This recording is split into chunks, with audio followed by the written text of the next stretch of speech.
എന്തുകൊണ്ടാണ് ഈ പല ഏരിയയിൽ പല ചാർജുകളായി മാറുന്നത്? ഇതിനെ ഒന്നാക്കിക്കൂടെ എന്നാണ് ചോദ്യം.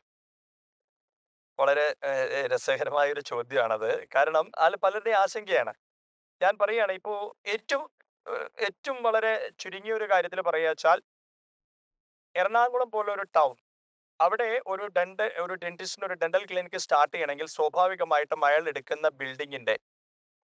എടുക്കുന്ന ആ റൂമിന്റെ റെന്റും അതിന്റെ അഡ്വാൻസും തുടങ്ങി അവിടെ അദ്ദേഹത്തിന് വരുന്ന ദൈനംദിന ചെലവുകള്, അവിടുത്തെ സ്റ്റാഫിന് കൊടുക്കേണ്ട ചെലവുകള് എല്ലാം കൗണ്ട് ചെയ്യുകയും ഒരു സാധാരണ ഗ്രാമീണ അന്തരീക്ഷത്തിൽ പ്രവർത്തിക്കുന്ന ഇതേപോലെ സജ്ജീകരണമുള്ള ഒരു ക്ലിനിക്കിന് വേണ്ടി വരുന്ന ചെലവുകളും രണ്ടും രണ്ടായിരിക്കും. നമുക്ക് അത് തന്നെ അതിന്റെ ഏറ്റക്കുറച്ചുകളുടെ ഒരു കാരണമായി.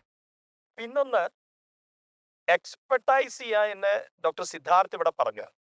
ഒരു ഫീൽഡില് നമ്മൾ എത്ര എക്സ്പേർട്ട് ആവുന്നു എന്നതിനനുസരിച്ച് തന്നെ അവിടെ അവരുടെ വേതന വ്യവസ്ഥയിലും വ്യത്യാസം വരുന്നു എന്നുള്ളതാണ് അത് നമ്മൾ ഉൾക്കൊണ്ടേ പറ്റും. അതിപ്പോ ഡെന്റൽ മേഖലയിൽ മാത്രമല്ല, നമ്മൾ എക്സ്പേർട്ട് ആയിട്ടുള്ള ഒരു അഡ്വക്കേറ്റിനെ കാണാൻ പോകുമ്പോൾ ഒരു സീനിയർ അഡ്വക്കേറ്റിന് കൊടുക്കേണ്ട ഫീസ് ആണോ ഒരു ജൂനിയർ അഡ്വക്കേറ്റിന് വേണ്ടി വരിക എന്ന് ആലോചിച്ചാൽ, അഡ്വക്കേറ്റ് എന്നല്ല ഏത് മേഖലയാണെങ്കിലും അത് അങ്ങനെ തന്നെയാണ്.